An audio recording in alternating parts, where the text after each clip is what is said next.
Bonjour tout le monde, je vous souhaite la bienvenue à cette nouvelle séance organisée par Shub Language Academy en partenariat avec The French House Jaipur pour notre Sunday Speaking Series, dire dimanche d'idées, de rire et d'échanges, parce que les plus belles idées naissent du dialogue. Et comme vous voyez aujourd'hui, le thème s'intitule le 8e jour, apprendre à voir autrement. Vous vous en souvenez, bien sûr, on a déjà vu ce film en deux parties. Alors aujourd'hui, on est là ici pour discuter, pour avoir un échange riche en idées, en émotions et bien sûr en français, parce que parfois un film ne se termine pas au générique, il commence véritablement dans la discussion. C'est l'idée. Voilà. Alors juste pour contextualiser un petit peu comme d'habitude, le cinéma a souvent le pouvoir de nous faire voyager, de nous divertir ou de nous émouvoir. Mais certaines œuvres vont bien au-delà. Elles nous invitent à remettre en question nos certitudes et à regarder le monde sous un angle différent. Le 8e jour fait partie de ces films qui ne se limitent pas à raconter une histoire. Il propose une véritable réflexion sur notre manière de percevoir les autres, de construire nos relations et de donner un sens à notre existence. À travers des personnages profondément humains, le film nous confronte à des émotions universelles. La solitude, le besoin d'être accepté, la recherche de bonheur, les difficultés de communication ou encore la place que chacun souhaite occuper dans la société. Il nous pousse également à nous interroger sur les valeurs qui guident notre quotidien. Accordons-nous plus d'importance à la réussite, à la performance et aux apparences qu'à l'écoute, à la bienveillance et aux relations humaines? Cette œuvre ne cherche pas à apporter des réponses toutes faites. Au contraire, elle laisse aux spectateurs la liberté d'interpréter les situations, de comprendre les personnages selon sa propre sensibilité et de construire sa propre lecture du film. Chacun peut y voir un message différent en fonction de son histoire personnelle et de ses expériences ou de son regard sur la société. C'est précisément cette richesse d'interprétation qui fait de Le 8e jour, ce film, une œuvre intemporelle et toujours d'actualité. Ce film était sorti en 1996, vous voyez, ça fait déjà 30 ans, mais ce film reste toujours d'actualité. Voilà. À présent, nous vous proposons d'ouvrir un temps d'échange. Quelle a été votre expérience en regardant ce film, si vous avez eu l'occasion de regarder ce film lors de nos séances, ou bien, autrement, vous avez eu l'opportunité de regarder ce film? Quelles émotions, quelles réflexions ou quelles interrogations a-t-il suscité chez vous? Partageons ensemble nos impressions et découvrons les multiples lectures que cette œuvre peut offrir. Alors, si vous avez quelque chose à dire, à partager basé sur ce film, n'hésitez pas à lever votre main et je vais passer la parole à vous. Et de plus, aujourd'hui, ce que nous allons faire, nous allons regarder quelques petites scènes de ce film pour replonger dans cet univers exceptionnel. Si vous avez quelque chose à partager, je vous passe la parole. Ou bien vous voulez attendre un petit peu et puis vous allez démarrer peut-être. Alors, juste pour vous dire que il y a le symbolisme qu'on voit dans ce film, le 8e jour. Voilà. Et quand on dit symbolisme, voilà, je vais projeter une image pour vous. Voilà. Alors, c'est l'affiche officielle de ce film. Peut-être vous avez vu ça. Voilà. Et donc, on voit ici le 8e jour. Alors, quand on parle du symbolisme du film Le 8e jour, le film Le 8e jour est bien plus qu'une histoire d'amitié entre deux hommes très différents. C'est une œuvre profondément symbolique qui invite le spectateur à réfléchir sur la condition humaine, la différence, la société moderne et le véritable sens de la vie. Voilà. Et puis, ce qu'on voit, c'est que le réalisateur utilise les personnages et les événements comme des métaphores afin de transmettre un message universel. Bien sûr, à travers ces personnages, ce qu'on voit, c'est qu'il y a un message profond qu'on va comprendre. Voilà. Voilà. Ensuite, on voit pourquoi le film s'appelle-t-il Le 8e jour.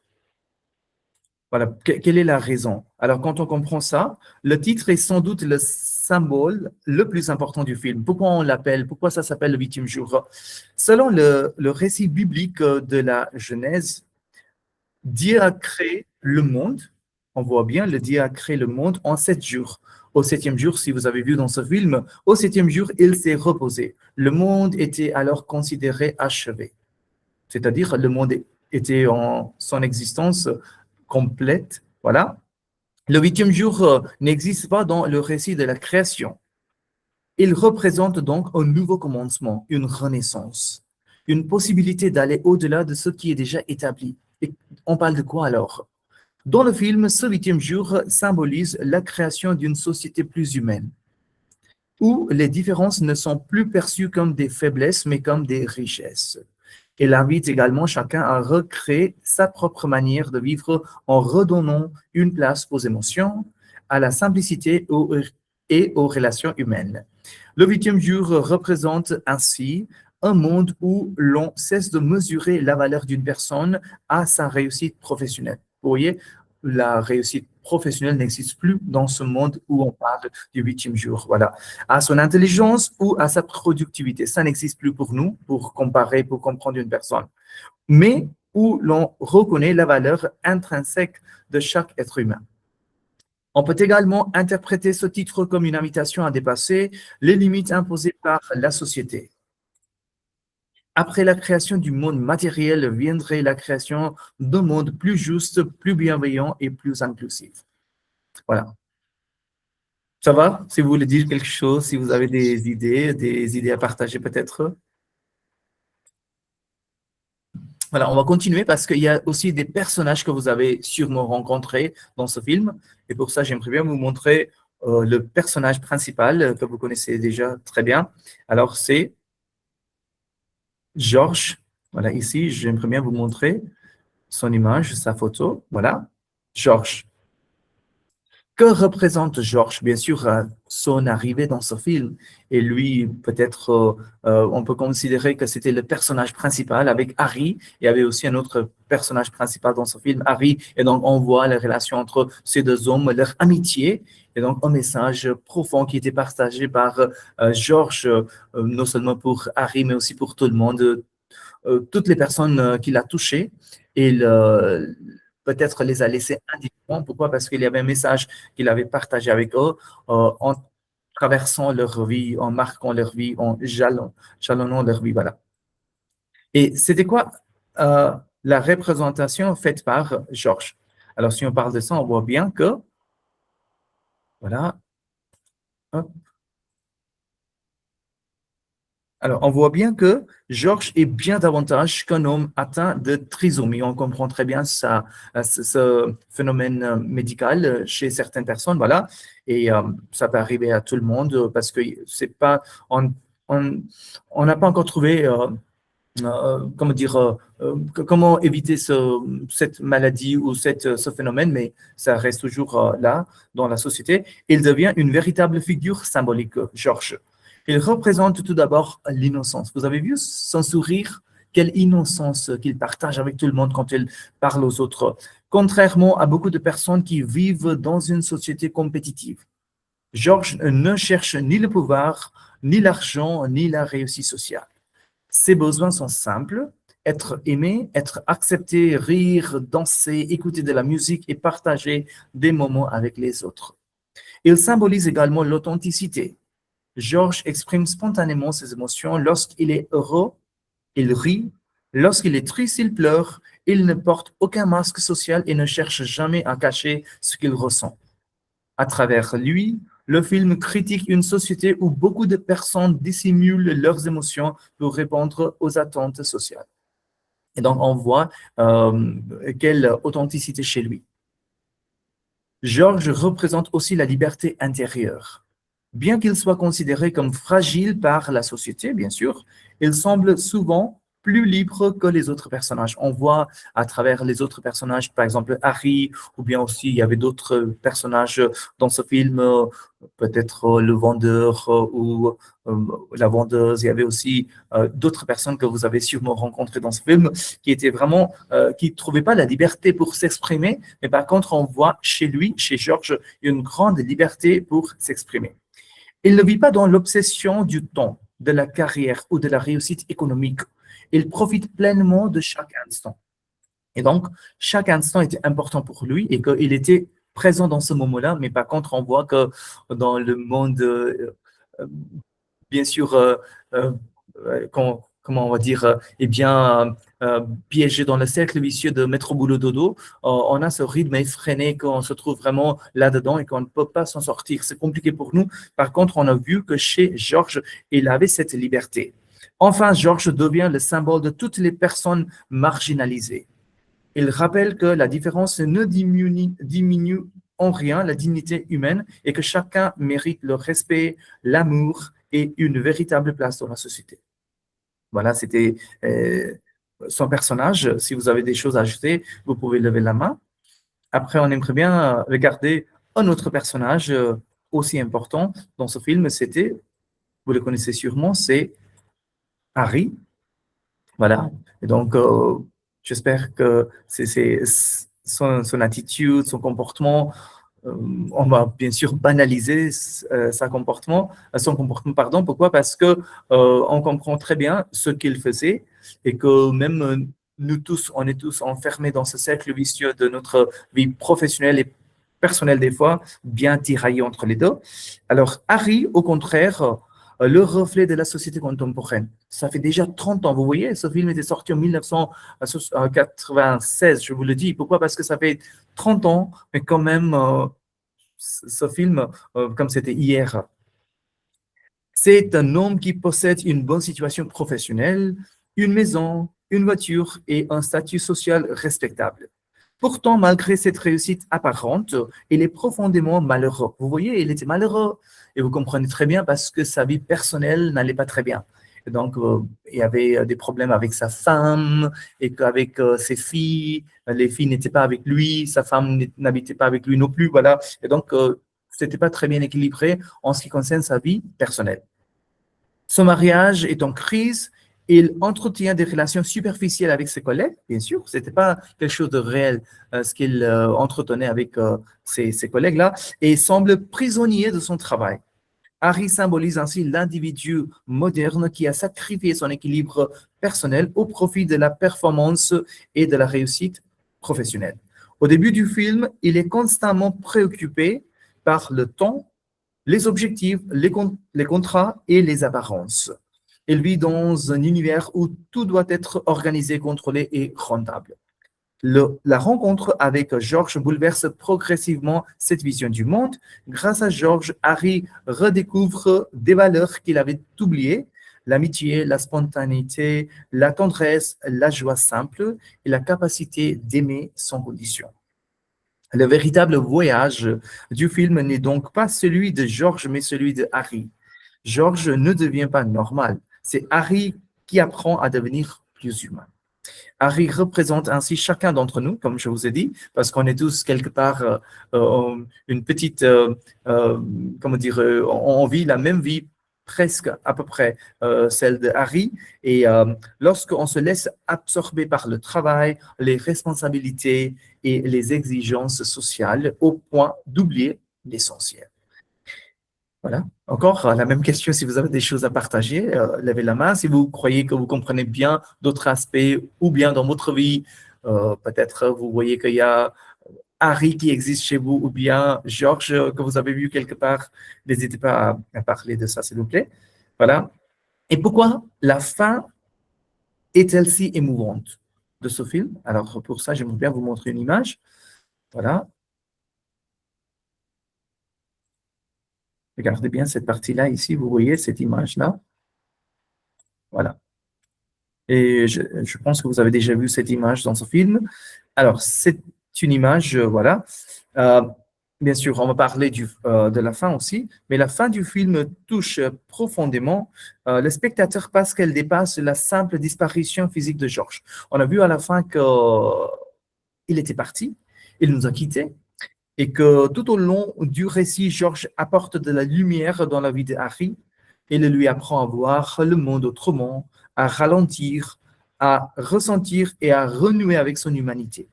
Lorsque Georges disparaît, Harry perd un ami, mais il conserve tout ce que cette rencontre lui a appris. En fait, juste pour vous dire que la présence de Georges, c'était éphémère, ça n'a pas duré longtemps, mais quand même le message qui est resté avec Harry, c'était pour toute sa vie, et qu'il a bien compris à la fin que la vie, on le vit différemment. C'est pas comme on vit, voilà, comme on disait tout à l'heure, dans le cercle vicieux, c'est pas ça, c'est au-delà de tout ça. Voilà. La fin est également émouvante parce qu'elle montre que certaines personnes transforment profondément notre existence, même lorsqu'elles ne restent pas longtemps à nos côtés. Elle rappelle aussi la fragilité de la vie. Georges, souvent considéré comme faible. Bien sûr, on a vu que Georges était considéré faible parce qu'il était atteint de ce phénomène médical chez lui. Par la société, laisse pourtant une empreinte durable sur tout ce qu'il rencontre. Enfin, cette conclusion invite, je vais redire ça, enfin, cette conclusion invite le spectateur à réfléchir sur la véritable définition de la richesse. Georges ne possédait ni argent, ni carrière prestigieuse, ni pouvoir. Pourtant, il était capable d'offrir quelque chose que beaucoup d'autres avaient perdu. Une présence sincère, une affection inconditionnelle et une joie de vivre communicative. Et de plus, c'était vraiment contagieux. On voyait qu'elle riait comme les enfants et qu'on voyait cette insouciance chez lui. C'était incroyable et que c'était vraiment contagieux. La fin suggère ainsi que le bonheur ne dépend pas uniquement des réussites matérielles. Voilà. La fin suggère ainsi que le bonheur ne dépend pas uniquement des réussites matérielles, mais surtout de la qualité des relations humaines et de notre capacité à aimer et à accepter les autres tels qu'ils sont. Voilà, c'est juste pour contextualiser un petit peu l'histoire. Peut-être vous avez déjà vu ce film. Et si vous avez des choses à partager, n'hésitez pas à les partager. De toute façon, on va essayer de visionner quelques petites scènes de ce film. Si vous avez déjà préparé quelque chose, parce que dans notre message qu'on avait partagé avec vous, on vous a posé une question. Qu'est-ce qui vous a beaucoup influencé? Quel était le personnage qui vous a beaucoup choqué, jalonné, peut-être? Si vous avez des choses à partager. Je vous passe la parole.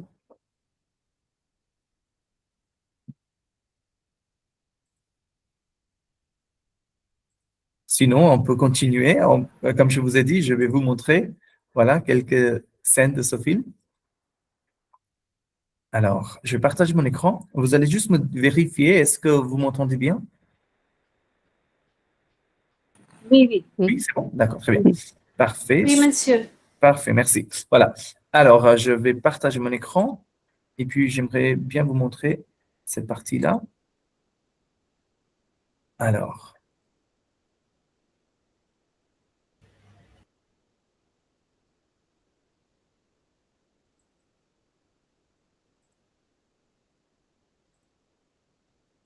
OK. Je vais mettre cette partie-là pour vous.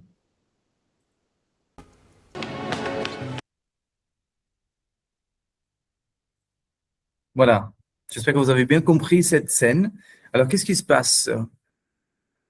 La société de la performance professionnelle, une critique à travers Harry dans le film, dans ce film, Le Huitième Jour. Il a même oublié d'aller chercher ses filles, vous voyez, c'est-à-dire, il était vraiment, il s'était imprégné complètement dans son travail, qu'il n'avait même pas eu le temps d'y réfléchir. Et que même au début, on a vu que il est quelqu'un de très positif, mais on ne sait pas si c'est vraiment c'est la partie cachée de sa personnalité parce que il est vraiment déprimé, il est découragé par sa vie personnelle et qui influence énormément sa vie professionnelle aussi. Et qu'on voit qu'il est en train de dire à ses camarades, il faut rester positif, il faut soyez fiers de vous-même. Et puis aussi, il a dit, il faut utiliser les mots positifs.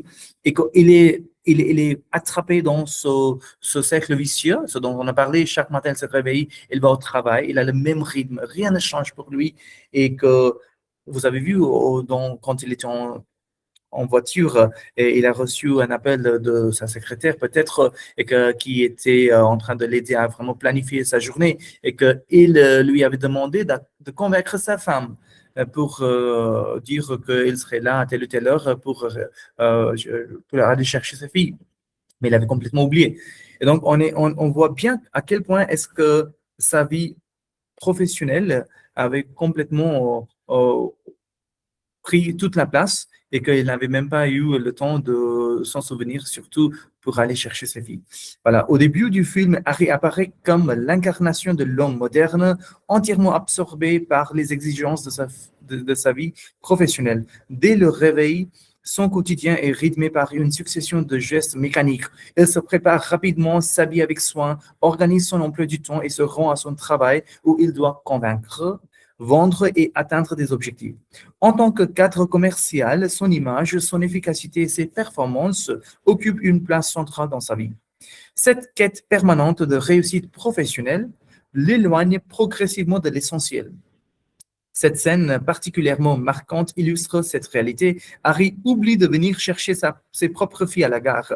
Cet oubli ne traduit pas un manque d'amour envers ses enfants, mais révèle à quel point les contraintes professionnelles peuvent envahir l'esprit d'un individu jusqu'à reléguer les relations familiales au second plan. À travers ce personnage, le film critique une société où la valeur d'un individu est souvent mesurée par sa productivité, sa réussite économique et sa capacité à répondre aux attentes du monde du travail. Vous avez vu, peut-être c'était son patron qui lui a demandé de faire une activité tel ou tel jour. Il avait dit que non, c'est l'anniversaire de ma fille. L'autre lui a répondu, non, c'est l'anniversaire de ma femme aussi. On n'y peut rien, on peut rien faire. Et donc, dans ce cas-là, on a bien compris que des fois, c'est la vie professionnelle qui prend toute la place.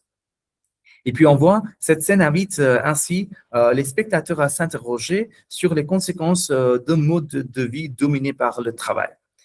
Alors, si vous avez des choses à ajouter, allez-y, je passe la parole à vous. Si vous avez des expériences similaires ou vous voyez d'autres choses à travers cette scène qui vous impactent, allez-y, je passe la parole à vous. Ah oui, moi je vais parler encore. Oui, allez-y, que je vous passe la parole. Oui, je parle impromptu. J'ai vu la scène, m'a beaucoup touché. Comment il a oublié sa responsabilité, surtout quand ils ont les deux filles qui sont très très jeunes. Hein. Peut-être ils ont la cadette, elle avait 2 ans, ou même l'aînée, elle avait 2 filles, non? Deux oui. fils. 2 filles. Deux filles. 2 filles. Et même l'aîné, il avait juste 5 ans, peut-être, 4-5 ans. Et c'était vraiment choqué. Hein? J'étais vraiment choquée. Comment, et sa femme aussi, elle a oublié d'emmener les enfants de l'école. Ça, je n'ai pas bien compris. Pourquoi la femme n'avait pas... non, oui. Pourquoi elle n'est pas allée à l'école pour ramener les filles à la maison? Ça, en fait, c'était, comment dire, elles avaient discuté ça, vous avez vu dans cette partie-là où elle était en train de dire que je vais aller les chercher sans faute. Voilà, donc il avait déjà promis, mais il n'a pas tenu sa promesse. Il n'a voilà. pas tenu sa promesse. Voilà, c'était ça. Donc, ce que vous avez dit, c'est vrai qu'il avait complètement prise par le travail, par la vie professionnelle. Et il était imprégné par le professionnalisme. Donc, il a complètement oublié. Mais on ne pouvait jamais faire ça. Même si il était en train de perdre son travail, ça va, mais les enfants sont très importants, non, dans la vie. Pourquoi vous travaillez? Vous travaillez pour la famille. Donc, c'est la responsabilité. Il devait tenir sa responsabilité. Donc, c'était un peu très choquant pour moi, ce qu'il a fait. Tout à fait. Très bien, mais vous avez raison. En fait, c'est choquant et des fois, on ne revient même pas. Comment est-ce que ça peut arriver? Même lui, il s'en revenait pas parce qu'il se disait, mais c'est pas possible. Dès qu'il a parlé de l'anniversaire de sa fille, ça lui est arrivé à son esprit. Ah, j'ai oublié. Voilà. J'ai oublié. Et il a couru, mais il a couru, mais c'était trop tard. C'est trop tard, c'est trop Oui, tard. oui, mais C'est c'est-à-dire, trop c'est tard. un message. Des fois, on a des opportunités à saisir, mais des fois, c'est trop tard, mais on n'y peut rien et que c'est fini. On n'y peut rien. Oui, c'est Oui. vrai. Et les Parfait. enfants, l'aîné, il était très intelligent. Il a lu le numéro de train qui part vers chez eux et il est monté avec Oui, sa soeur. Elle est montée avec sa soeur dans le train. oui, Et comme vous avez dit, il était trop tard quand le père est arrivé à la gare. Il oui, a c'est couru, vrai. Mais après, ça sert à rien. Comme il y a cette expression, voilà, il faut ah, partir à point. Ça sert à, il faut pas courir parce qu'après, il faut partir à point. Ça, c'est nécessaire. oui, il Et faut c'est aussi partir à pour, point. tout à fait, pour nous donner un message que il faut faire certaines activités à un bon moment. Si Oui, c'est tard, alors ça sert à rien. Parfait. oui. Merci. Merci. Les Merci. autres, si vous avez des choses à ajouter, ou bien on peut même passer à la scène suivante. Voilà. Ensuite, j'aimerais Euh, bien. Oui, allez-y. Bonjour à tous. C'est Bonjour. la première fois que je partage sur cette plateforme ici. La première scène que vous avez montrée, il me souvient d'un film indien qui s'appelle Tare Zameen Par. Si vous avez regardé le film, il y a la même scène où le père et le frère aîné travaillent avec leur tout le temps. C'est 5 heures, je me réveille, c'est 5h30, je dois partir, etc., etc. Alors, l'essence de la vie est perdue, a perdu déjà. Il n'y a pas les choses qu'ils amusent avec, ils se sont amusés avec la vie et surtout, ils dépensent la vie, je pense, comme cette manière. C'est tout. Oui, très bien. Merci beaucoup. C'est Priyanka, c'est vous? Priyanka. Très bien. Yeah. Merci. Merci d'avoir participé. C'est vrai ce que vous dites, c'est-à-dire même dans les films indiens, on a vu que cela est devenu un phénomène mondial. On est tous comme on en parlait que cela est devenu un phénomène mondial. On est tous piégés dans ce cercle vicieux. Mais comment ralentir, comment trouver du temps, ça c'est nécessaire pour surtout pour ses proches, pour sa famille. Après, ce sont des personnes qui sont les plus essentielles pour nous dans notre vie. Merci. Voilà, je vois. SDS, vous allez nous rappeler votre nom, s'il vous plaît? Allez-y, je passe la parole. Oui, c'est qui? SDS, à vous la parole. Oui, oui, oui, bonjour, monsieur. Bonjour. Bonjour, mesdames et mademoiselles. Je m'appelle Sunita Deshaha, et c'est SDS. Et oui, je regarde les scènes de film. Et je veux dire que le papa, seulement il oubliait pour un jour ou pour quelques jours. Mais malheureusement, dans les pays occidentaux, beaucoup de parents, beaucoup de couples, ils abandonnent leurs enfants. Et il y a beaucoup de raisons. Et la raison de divorce, la raison de séparation, pour la pauvreté, pour autre raison. C'est un grand problème de la société de la pays occidentaux. Et en même temps, en ce moment, dans notre pays, ce type d'événement est mis en place. Le cas est très petit, très petit. Le chiffre est très petit. Mais oui, dans chaque société, on voit ce type de scène. Et c'est quelquefois, les parents, les femmes ou l'homme, papa, maman, ils oublient pour le réseau genuine. Par exemple, une fois, je porte la métro. Et pour cela, je n'ai amené pas, j'ai plus tard pour amener mon fils de l'école. Donc, mais la scène, selon la scène de film, on ne peut pas, de nos jours, on ne peut pas équilibrer notre vie de personnel et professionnel. Pour d'argent, pour pression de travail et,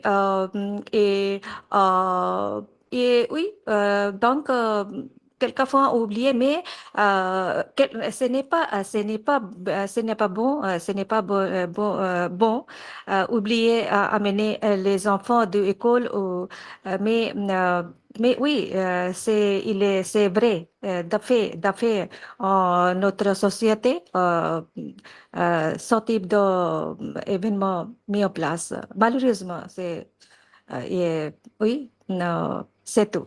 Merci.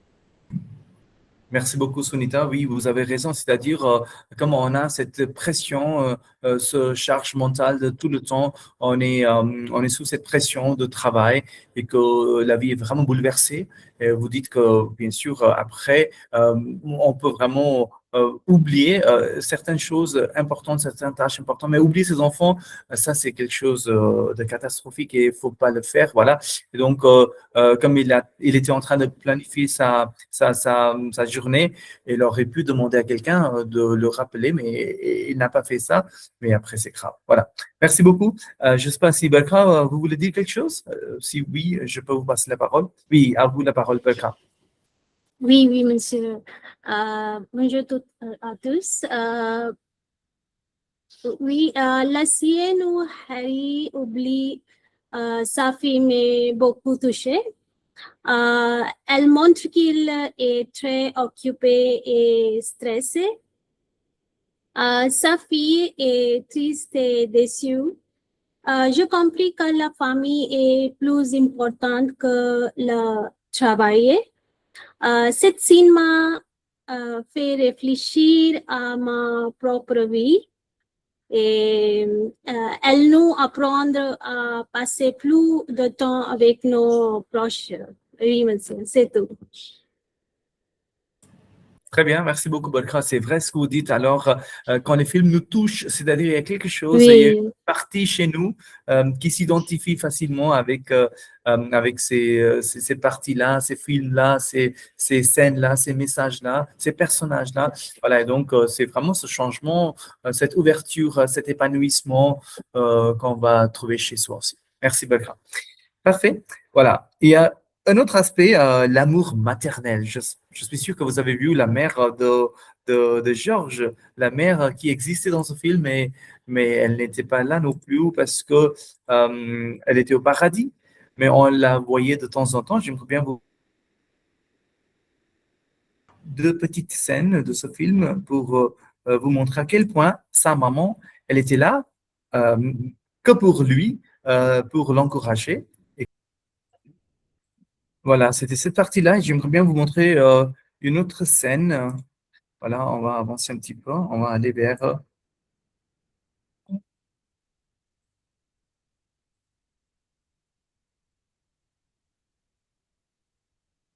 voilà. Ok, écoutez bien cette partie-là. Ici, voilà. Très touchant cette scène aussi. On voit l'amour maternel, éternel pour son enfant. Et ce qu'on voit, c'est que la mère lui dit dans la première scène que non, tu ne peux pas rentrer à la maison, tu sais bien. C'est-à-dire, elle est en train de lui dire la vérité. Elle n'est pas en train de lui dire des mensonges ou des fausses explications, non pas du tout. Et de plus, dans cette partie-là, on a vu que elle lui dit que tu es la personne la plus gentille du monde et tu es un ange pour moi et que tu es différent. Mais même si tu as trouvé un ami, Harry, mais lui, il a une autre vie et tu ne peux pas partager sa vie. Voilà. Donc, elle était en train de lui dire la vérité. Vous voyez, c'est-à-dire même dans ses rêves ou dans sa propre réalité, quand il était en train de voir sa maman était là pour le soutenir et pas pour l'embrouiller, pour le rendre un petit peu désorganisé, désorienté dans ses idées. Voilà, c'était pas son idée non plus. Alors, ce qu'on voit dans le film, La mère de Georges n'apparaît plus dans le monde de vivant, mais elle demeure profondément présente dans son univers intérieur. À plusieurs reprises, Georges semble la voir, lui parler, trouver auprès d'elle du réconfort. Voilà. Cette présence symbolique traduit la force d'un lien qui dépasse le temps, l'absence et même la mort. Le film nous rappelle ainsi que l'amour d'une mère ne disparaît jamais réellement. Il continue de vivre dans le cœur, les souvenirs et la personnalité de son enfant. On voit que l'amour maternel est souvent considéré comme l'une des formes d'amour les plus inconditionnelles. Une mère n'aime pas son enfant pour ses réussites, ses capacités ou sa place dans la société. Son enfant reste son enfant, quelles que soient ses différences, ses difficultés ou ses fragilités. Elle l'accueille sans jugement, le protège, le rassure et lui offre un sentiment de sécurité qui l'accompagne tout au long de sa vie. Chez Georges, cet amour maternel semble avoir façonné sa manière d'être au monde. Malgré les incompréhensions, les rejets et les difficultés qu'il rencontre, il conserve une capacité remarquable à faire confiance, à aimer spontanément et à regarder les autres avec bienveillance. Les paroles, les gestes et l'affection reçue de sa mère continuent d'habiter sa mémoire et influencent son comportement comme si elle poursuivait encore son rôle de guide invisible. La mère de Georges représente également la mémoire affective. Même après sa disparition, elle demeure un repère essentiel, une source de courage et de consolation. Dans les moments de solitude ou de détresse, sa présence imaginaire rappelle que l'amour véritable ne s'efface pas avec la mort. Il devient une force intérieure qui accompagne l'enfant tout au long de son existence. À travers cette relation profondément émouvante, le 8e jour célèbre un amour universel, celui d'une mère qui ne juge jamais son enfant, qui l'accepte tel qu'il est et qui continue même dans l'absence à façonner son identité, sa sensibilité et sa manière d'aimer le monde. Voilà. Si vous avez quelque chose à dire sur cet aspect-là, si vous avez bien vu l'amour maternel dans ce film entre, bien sûr, Georges et sa maman. Voilà. Si vous avez d'autres idées à partager, n'hésitez pas à les... C'est bon, on peut continuer. Alors, j'aimerais bien aussi toucher un autre aspect dans ce film. Alors, peut-être vous avez vu cet aspect où il y a des personnes qui aident, qui soutiennent les personnes en difficulté. Mais c'est important de comprendre leur situation. Et qu'est-ce que cela veut dire quand je vous le dis? Alors, je vous montre cette scène qui est... Voilà, cette scène qui est très touchante. Comme les autres, voilà. Alors, je partage mon écran pour vous montrer cette scène. Alors, voilà, vous allez voir. Alors, ici, dans cette scène, qu'est-ce qui se passe? Ramener Georges chez sa sœur. Et peut-être vous vous en souvenez, ce qui s'est passé. Voilà, je vous montre ça à travers cette scène-là. Allez-y, regardez bien. Voilà, on a vu, il a dit à la fin, au revoir maison. Il était en train de dire adieu, au revoir. Voilà. Et donc ici, cet aspect-là, peut-être vous avez bien compris ce dont je parle. Alors, la fatigue physique et psychologique des aidants familiaux, surtout les personnes qui s'occupent d'autres personnes qui sont en difficulté. Voilà, la prise en charge d'une personne en situation de handicap mental ou d'autres types de maladies représente un engagement permanent qui dépasse largement les simples tâches du quotidien. On a vu dans ce film à travers sa sœur qui lui dit mais ben écoute, maman s'est occupée de toi, mais qui est-ce qui s'est occupé de moi? Personne, et moi je suis fatiguée. Voilà, donc tu ne peux plus rester ici. J'ai ma vie, j'ai mes enfants, mon mari, j'aimerais bien vivre ma vie. Alors on voit aussi, il y a cet épuisement physique et mental chez ces personnes-là.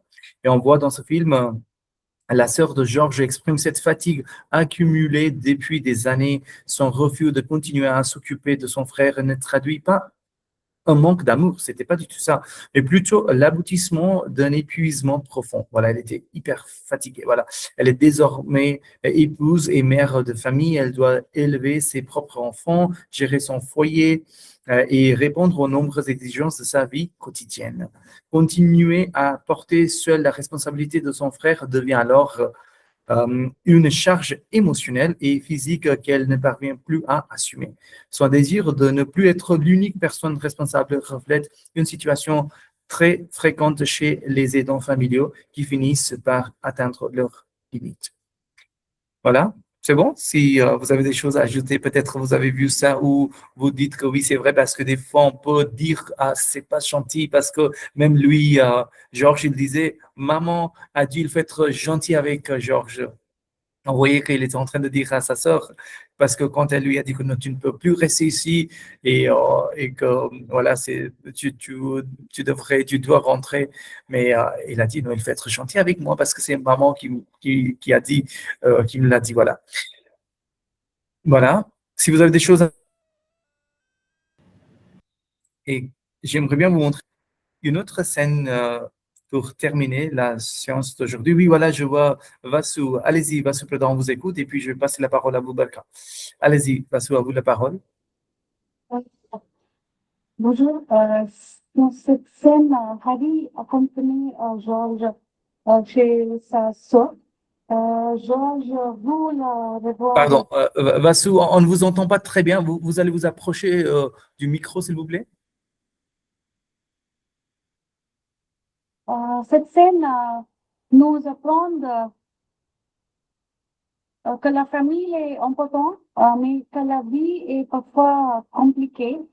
La sœur de Georges l'aime, mais elle ne peut pas s'occuper de lui. Nous devons comprendre les difficultés des autres et ne pas les juger trop vite. Cette scène montre aussi que les personnes en situation de handicap ont besoin d'amour, de respect et d'acceptation.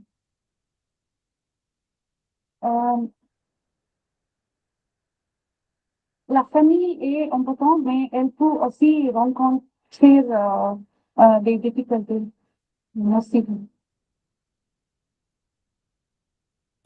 Oui, tout à fait. Très bien. Merci beaucoup, Vassou. C'est vrai ce que vous dites. Après, la famille qui s'occupe des personnes en difficulté, les membres de la famille, eux aussi, ils ont leurs propres défis à surmonter des fois. Et donc, on oublie et que même la société, des fois, elle leur dit de vraiment s'occuper de ces personnes-là. Et après, il faut aussi penser à son bien-être, à sa santé mentale aussi. Ça, c'est nécessaire. Merci. Voilà, je passe la parole à vous, Belka. Oui, monsieur. La scène où Georges rend visite à Serre est très émouvant. Ses nouveaux neveux et ses nièces sont heureuses de l'avoir et jouer avec lui. Mais sa sœur l'aime, mais elle est inquiète parce que elle ne peut pas s'occuper de lui. Georges comprend qu'il ne peut pas rester avec sa famille. Il est triste, mais il accepte la situation. Cette scène montre que l'amour n'est pas toujours suffisant quand la vie est difficile. Oui, monsieur, c'est tout. Très bien. Merci beaucoup, Belka. C'est vrai. Parfait. Merci. Je passe la parole à vous, Kashmiraji. Allez-y, on vous écoute.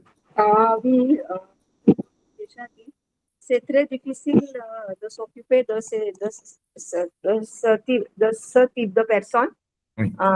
qui sont handicapées mentalement ou physiquement. Parce que moi, je vais donner un exemple de mon cousin. Il avait une maladie qui s'appelle hydrocéphalus. Donc, il est né avec l'eau dans sa tête. Et oui, maintenant, il vit encore. sa mère est morte il y a 2 ans, mais il a une grande tête et il ne pouvait pas parler ou marcher jusqu'à l'âge de 5-6 ans.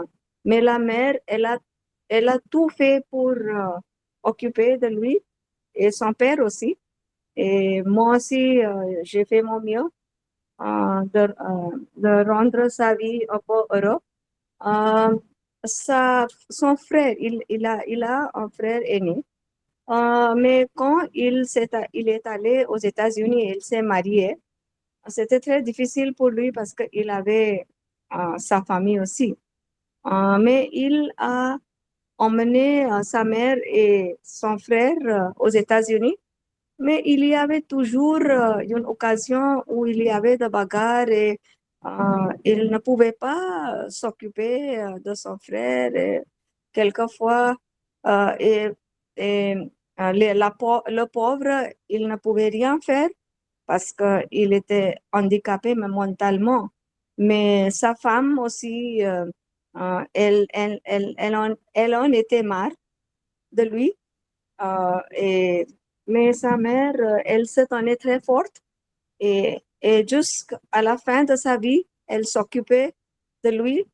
Mais maintenant, quand elle est morte, le frère s'est rendu compte que finalement, c'est son frère et c'est lui qui doit prendre la responsabilité. Maintenant, il a déjà 47 ans, son frère. Donc, ça dépend de chaque situation. Moi, je pense qu'en Inde, il y a, comment dire, il y a pas une amitié, il y a closeness. Comment dire closeness? Une proximité. Il y a une proximité entre le frère ou la sœur, même s'il est handicapé. Mais peut-être à l'étranger, c'est un peu difficile et on met ce type de personnes dans un abri, shelter home, dans un abri, ou dans une maison pour les handicapés. Et c'est triste, mais on doit accepter la réalité. Lui aussi, quand ses enfants étaient très jeunes, il ne pouvait pas s'occuper de lui, mais maintenant, parce que la mère n'est pas là, il s'occupe de lui. Donc, c'est le cas, je voudrais juste donner mon exemple. Merci de m'avoir écouté. Merci Kashmir d'avoir partagé cette anecdote. Voilà, c'est vrai, après, on est épuisé et que même quand il y a personne, mais vous avez parlé de l'amour maternel, que sa maman, elle était là jusqu'à la fin jusqu'à son existence, mais après, quand elle était partie, c'était son frère qui a compris que c'est lui qui devait s'occuper de son frère. Voilà. C'est vrai, c'est compliqué après. Oui, Joie, Champa, allez-y, Champa, je vous passe la parole. Bonjour, monsieur. J'ai toujours remarqué il y a des conflits familiaux quand dans une famille, la mère ne prend pas assez soin de ses enfants équilibrement. Ici, la sœur peut avoir l'impression qu'elle n'est pas aimée ou qu'elle n'a pas assez d'attention. C'est une raison pour tristesse, je crois. Et j'ai aussi vu cela pour entraîner des problèmes et des disputes entre les membres de la famille. C'est une aussi. C'est vrai, Champa, ce que vous dites après, ça peut même créer des disputes, des conflits, des bagarres, des tensions entre les membres de la famille, parce qu'après, il y a cette responsabilité partagée de chacun de s'occuper de cette personne-là, mais après, chacun occupé en même temps. Alors, comment trouver cet équilibre? Ah, ça, c'est compliqué. C'est vrai. Merci. Rapidement, on va écouter Sunita. Allez-y, Sunita, dites-nous ce que vous pouvez dire. Oui, c'est handicapé mental. est très bon nouvelle pour les commerces de humain trafic.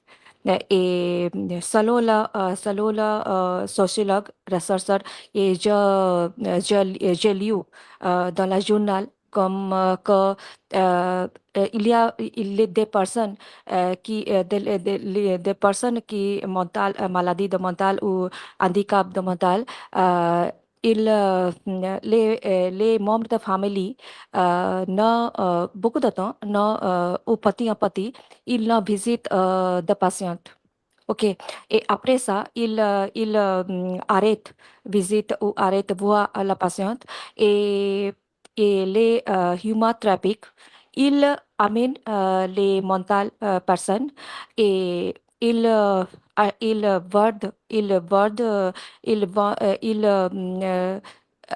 engage eux dans la dur travail manuel, tel que dans le travail d'agriculture et dans le travail d'usine et les personnes mentales, ils ne demandent pour la salarié, pour l'argent, pour arbri, pour vêtements, pour alimentaire. Et les humains trafic ils donnent les personnes mentales la drogue. Et la personne mentale, il travaille dur, manuel. C'est un autre et grand conscience, mais c'est un très cassé. Et ce type d'action faire par les mafias, par les personnes mauvaises, mais c'est vrai. Donc, de la personne mentale, il souffre beaucoup, mais il ne s'en sent pas leur souffre. Oui. Oui, oui, tout à fait. C'est vrai ce que vous dites, Sunita, c'est-à-dire quand il n'y a personne à s'occuper de ces gens-là, alors qui est-ce qui s'en occupe? Peut-être ils vont riper peut-être dans cette activité-là qui va être, comme vous dites, de délinquance ou peut-être quelque chose de mauvais et ça peut aussi être quelque chose de néfaste pour leur bien-être et leur existence. Il faut faire attention, c'est vrai. Merci, on est presque vers la fin. J'aimerais bien vous rapidement montrer une toute petite scène à la fin, juste pour vous montrer à quel point c'était un message de la part de Georges, non seulement pour Harry, mais aussi pour tout le monde. Et pour mettre en ordre la vie compliquée de Harry, aussi de donner des messages aux gens autour de lui. Écoutez bien, et comment est-ce qu'il est devenu un ange à la fin, qu'il s'est envolé? Écoutez, regardez cette partie-là, et on va... Voilà, cette scène à la fin. Parce qu'on voit que la scène finale de ce film, Le 8e jour, est sans doute l'un des moments les plus émouvants et les plus symboliques du film. Après avoir accompagné Harry dans une profonde transformation personnelle et contribué à le réconcilier avec sa femme et ses filles, Georges semble avoir accompli la mission qu'il donnait un sens à son parcours. Une fois cette harmonie retrouvée, il s'éloignait discrètement comme si sa présence n'était plus nécessaire. Avant de quitter ce monde, Georges s'accorde un dernier instant de liberté. C'était quoi? Il achète et mange des chocolats alors qu'il sait bien qu'ils lui sont interdits. Ce geste peut être interprété comme l'expression d'une liberté retrouvée. Il choisit de savourer pleinement un dernier plaisir, sans peur, sans contrainte et sans culpabilité.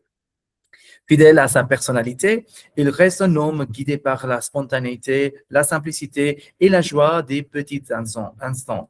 Puis Georges monte au sommet d'un immeuble. Cette ascension possède une forte dimension symbolique. Elle peut être comprise comme un passage entre le monde terrestre et un espace de paix. Lorsqu'il se laisse tomber, le film ne met pas seulement en scène une disparition physique, il suggère par une mise en scène empreinte de poésie, une élévation spirituelle. Georges est alors représenté comme un être qui s'envole, presque à la manière d'un ange. laissant derrière lui un monde qu'il a profondément transformé. Cette fin peut être lue comme l'idée que certaines personnes traversent notre existence pour nous aider à retrouver ce qui est l'essentiel. George n'a ni changé le monde entier, ni résolu tous les problèmes, mais il a redonné à Harry le goût de l'amour, de la famille et de l'humanité. Son départ marque ainsi la fin d'un voyage initiatique et rappelle que les plus grandes transformations naissent parfois des rencontres les plus inattendues. Voilà, c'est tout de mon côté pour ce film. Si vous avez à dire quelque chose rapidement. Oui, Shamba? Il trouve l'amour, mais il ne trouve pas une seule famille. Oui, c'est vrai. C'est triste après pour George, mais comme on a dit à la fin que c'était vraiment un ange qui était venu résoudre peut-être, vous voyez, le monde qui est en désordre. C'était son message, voilà. Et c'était pour nous peut-être parce que même au début, on avait dit que est-ce qu'il était anormal, mais c'était lui normal et que les autres autour de lui étaient dans un état de détresse et que lui il avait déjà cette liberté. Mais par contre, les autres étaient enfermés dans leur souffrance et il était venu les libérer. Et comme il était venu libérer Harry. Voilà, merci. On va rapidement écouter Nitesh et on va terminer la séance d'aujourd'hui. Oui, à vous la parole, Nitesh. Bonjour, bonjour à tous. Oui, j'ai vu ce film hier et c'est un film incroyable. Merci pour la recommandation. Et la scène qui m'a le plus touché est la fin du film, lorsque George monte sur le toit et décide de mettre fin à ses jours. Cette scène m'a profondément touché parce que pendant une grande partie du film, George apporte de la joie et de l'affection et la spontanéité dans la vie des autres. Mais cependant, derrière sa joie de vivre, il reste aussi une profonde solitude et une grande souffrance. Et il souffre de l'absence de sa mère et il comprend qu'il ne peut pas vivre la vie dont il rêve. Et à mon avis, c'est un fin très triste, mais aussi très important parce qu'elle nous oblige à réfléchir à la solitude et aux besoins émotionnels des personnes en situation de handicap. Et à la fin, le film termine en disant le 8e jour, Dieu créa George et il vit que c'était bon. Donc, c'est une fin très triste. Parfait, merci beaucoup Nitesh. Alors, comme vous dites à la fin, que le 8e jour, c'est le jour de l'humanité et de vivre d'une façon amicale. Voilà, ce dont on a besoin vraiment dans ce monde aujourd'hui. Voilà, merci beaucoup de votre participation si active et si touchante. Je vous souhaite bonne journée, bonne soirée. Merci. À très bientôt. Merci beaucoup. Merci, bonne journée. Merci. Merci, Bonne journée. bonne journée. Merci, bonne journée, monsieur. Merci beaucoup. C'était Au un revoir. film.